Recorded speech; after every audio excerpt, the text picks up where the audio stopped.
Praise the Lord. आज मैं आपसे पूछना चाहती हूँ, क्या आपको कोई भी विषय अभी तक प्रार्थना किया नहीं मिला?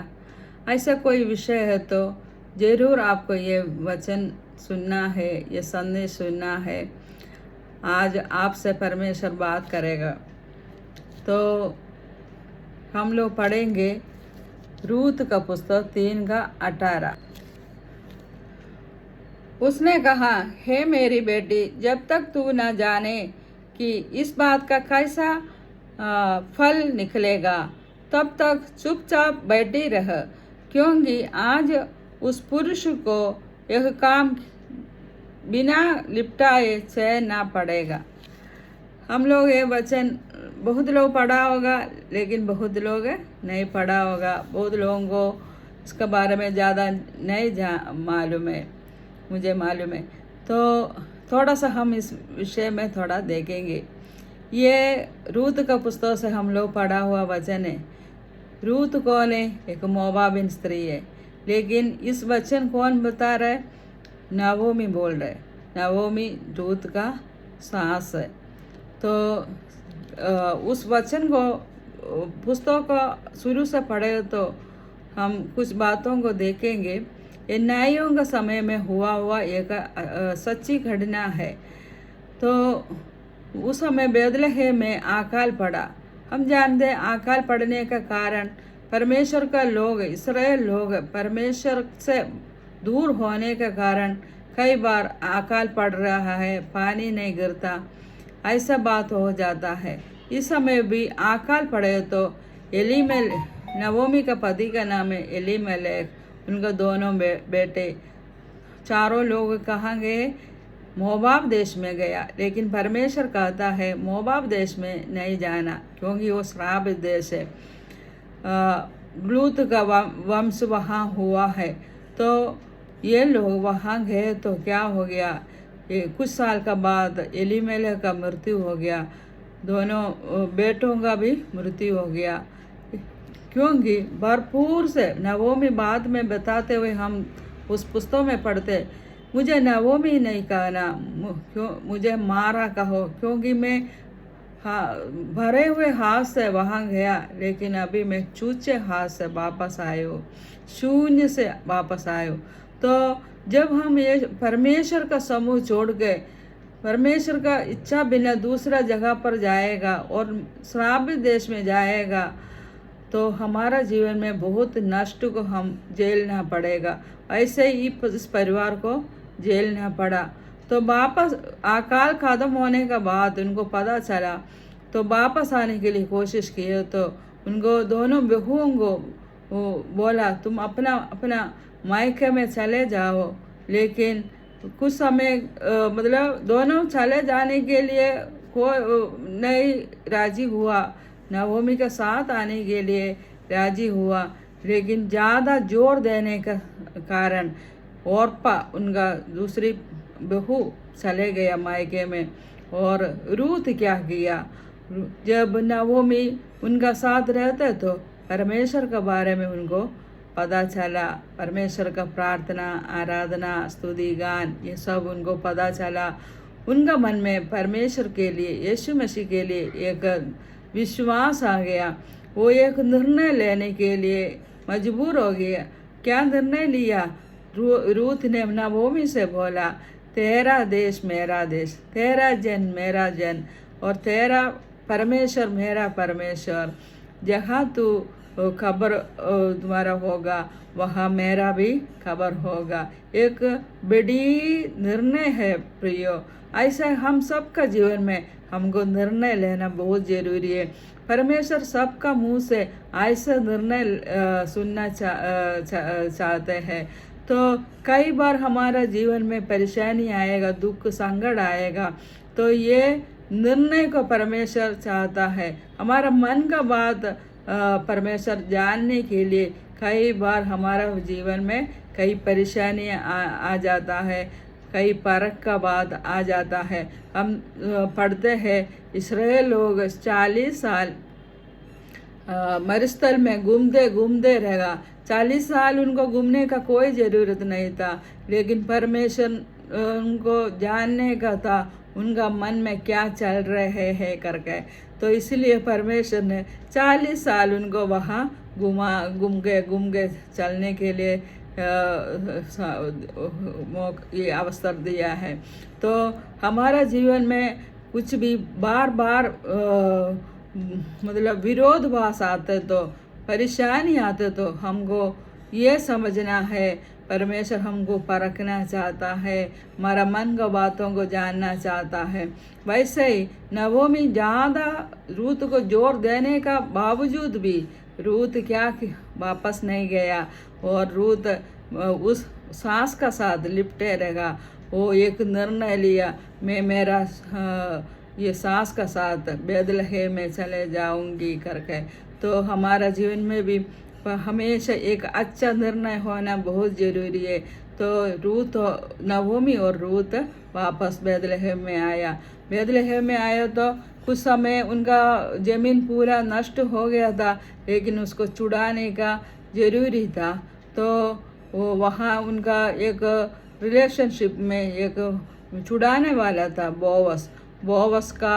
उस खेत में वो आ गए दाना को बीनने के लिए। बोवस का मन भी उनके ऊपर दया आ गया। तो रूत से बात किया कि देखो बेटी, तू और किसी का खेत में मत जाओ, इस यहाँ तुम बीन लो करके। रूत का बोवस का मन में रूत के लिए एक अच्छा भावना आया, दया आ गया। तो एक रात नहोमी रूत से बोल रहा है, तू जा उस बोवस का पास जाना, वहाँ वो खाना पीना सब करके तृप्त होके लेटते समय उनका वो जहाँ सोता है वहाँ उनका पैर में जाके उनका जो चादर अपने ऊपर करके सो जाना, लेटे रहना। ये सब बहुत आत्मीय अर्थ इनमें छुपा रखा है पर प्रियो। तो उसका आत्मीय अर्थ क्या है? हमको परमेश्वर के चरणों में हमारा विषयों को रख के प्रार्थना करना है। अगर रात भर हम किसी विषय के लिए प्रार्थना करेगा, वो परमेश्वर बिना हमको उत्तर देते हुए चैन से नहीं बैठेगा। तो आज हम लोग वो वचन पढ़ा, जैसे नवोमी सास ने रूत को बोला, आप लोग वो वचन अच्छे से पढ़िए। हम वीडियो बनाते समय वीडियो में इतना स्पष्ट मतलब विस्तार से हमको पूरा कहानी नहीं बोल पाऊंगी, इसलिए आप वो पुस्तक को पढ़ लीजिए। तो वहाँ नहोमी बोलते हैं, आज रात को तू उनका पास जाओ, वहाँ उनके पैरों में लेट जाओ। तो वो बोवस ने उसको बात किया, हम लोग वहाँ पढ़ रहे, बोवस रूत से बात किया। कितना अच्छा बात है प्रियो कि हमारा यीशु मसीह हमारा छुड़ाने वाला है। जब हम प्रार्थना करते समय वो हमारे लिए बात करते, हमको उत्तर देता है, हमसे बात करता है। तो बोवस वहाँ रूत से बात करते और बोल रहे, तुम सुबह सुबह उठ के जाना और जाते समय चूचे हाथ नहीं छोड़ा, उनको चादर बिछा के उनको बहुत सारे दाना को वहाँ दे दिया करके हम पढ़ते हैं। और वो घर में गया, उन जैसे नवोमी बोला, उन सारे बातों को सुनने का बात वो किया है। इधर हम लोग एक परमेश्वर का वचन को उपदेश हम देख सकता है। जब एक लड़की का शादी हो के पति के घर में जाते समय वहाँ सास है, ससुर है, बहुत सारे लोग हैं। तो वहाँ का सास और ससुर को हम अपना माता पिता का रूप में मानना बहुत ज़रूरी है, आदर देना बहुत ज़रूरी है और उनको प्रेम से उनके साथ लिपटे रहना ज़रूरी है। यहाँ नहोमी और रूत का प्रेम को हम देख सकता है। जैसे जैसे नहोमी ने रूत को करने के लिए बोला, वो सब बातें वो आज्ञाकारी बन के किया है करके हम देख सकता है। तो वो रूत बोवस का पास से वापस आया तो नहोमी रूत को पूछ रहा है क्या हुआ, सारे बात क्या क्या है करके। रूत ने सारे बात उनको विस्तार से बोली और आखिरी में नवोमी रूत को बोलने वाला वचन हम लोग पढ़ा है। उसने कहा, हे मेरी बेटी, जब तक तू ना जाने कि इस बात का वैसा फल निकलेगा, मतलब चुपचाप रहने के लिए यहाँ बताए, हे मेरी बेटी, जब तक तू ना जाने कि इस बात का कैसा फल निकलेगा, तब तक चुपचाप बैठी रहे। इस वचन का अर्थ क्या है प्रियो? चुपचाप बैठे रहना। चुपचाप बैठना मतलब हमारा अंदर कोई भी बेचैनी नहीं होना चाहिए। हमको शांति से रहना है।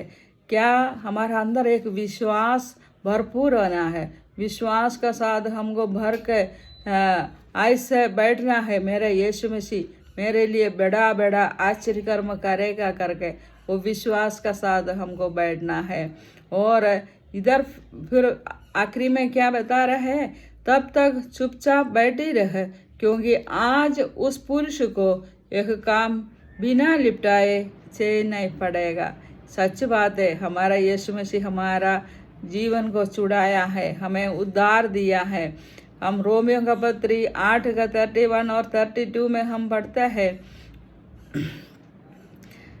यीशु मसीह ने अपना प्राण को हमारे लिए दिया, उसका साथ साथ सब कुछ क्यों नहीं देगा। सच बात है ना, हमारा प्रभु यीशु मसीह जीवित परमेश्वर है, सच्चा परमेश्वर है, उद्धार करता है, अपना जीवन हमारे लिए दिया है, प्राण दिया है, उसका साथ साथ हमें सब कुछ क्यों नहीं देगा।